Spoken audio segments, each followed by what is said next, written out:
Assalamualaikum warahmatullahi wabarakatuh. Video kali ini adalah tentang kapasitor kopling dan kapasitor dekopling. Dan baiklah, mari kita pahami lagi salah satu karakteristik dari sebuah kapasitor. Selain sifatnya yang bisa menyimpan arus dan melewatkan sinyal frekuensi tinggi, kapasitor juga memiliki sifat dapat melewatkan sinyal AC dan menahan sinyal DC. Karena sifat inilah, kapasitor digunakan sebagai kopling. Karena sifat inilah, kapasitor digunakan sebagai kopling antara rangkaian yang menggunakan sinyal AC dan rangkaian yang menggunakan sinyal DC. Untuk melihat bagaimana cara kerja kapasitor sebagai kopling, lebih seringnya kita dapat menemukan pada rangkaian audio amplifier. Berikut ini saya tampilkan gambar simplifikasi dari rangkaian audio amplifier satu transistor. C1 dan C2 berfungsi sebagai kapasitor kopling, yang mana tugasnya adalah untuk memisahkan rangkaian satu dengan rangkaian lainnya, di mana pada rangkaian ke-1 dan rangkaian ketiga bekerja di wilayah sinyal AC, sedangkan pada rangkaian kedua bekerja di wilayah sinyal DC, yaitu tegangan kerja 12 volt DC.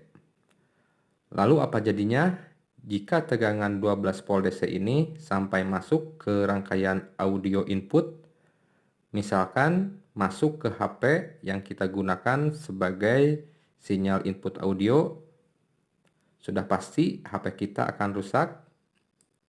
Lalu apa jadinya jika tegangan DC ini masuk juga ke speaker? Maka sudah bisa dipastikan speaker akan jebol. Maka untuk mengatasi masalah ini, kita perlu memasang kapasitor di antara rangkaian itu. Jadi konsep dasar cara kerjanya adalah ketika sinyal AC atau sinyal audio katakanlah dari perangkat MP3 player diinputkan, maka sinyal ini akan masuk ke transistor.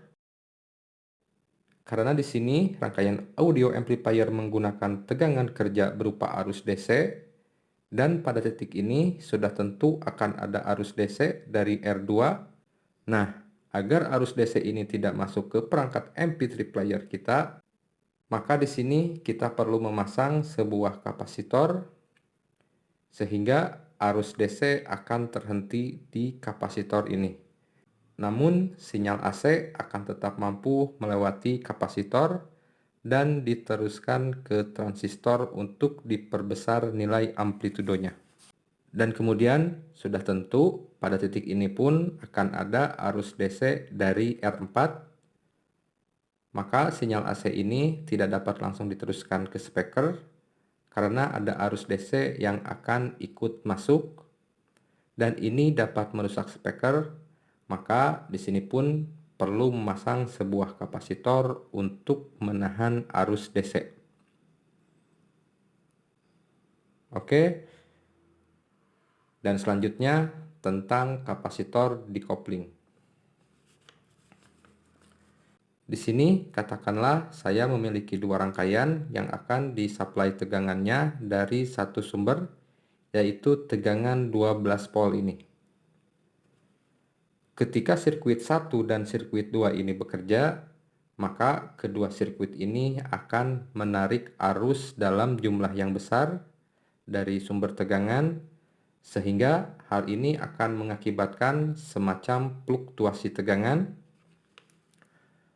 Lalu fluktuasi tegangan ini akan menciptakan lonjakan frekuensi pada tegangan atau noise, yang akan mempengaruhi kinerja dari rangkaian lainnya.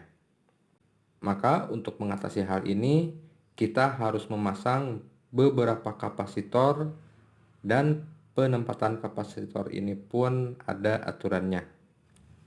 Kapasitor ini harus dipasang sedekat mungkin dengan rangkaian itu.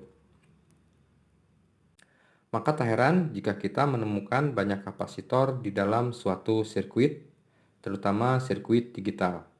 Fungsinya adalah untuk menghilangkan noise yang ada pada sirkuit itu, dan alasan kenapa harus dipasang sedekat mungkin dengan rangkaian itu adalah agar proses dalam membuang noise itu lebih cepat, sehingga jalur ground pada PCB bisa dibuat lebih kecil atau lebih ramping.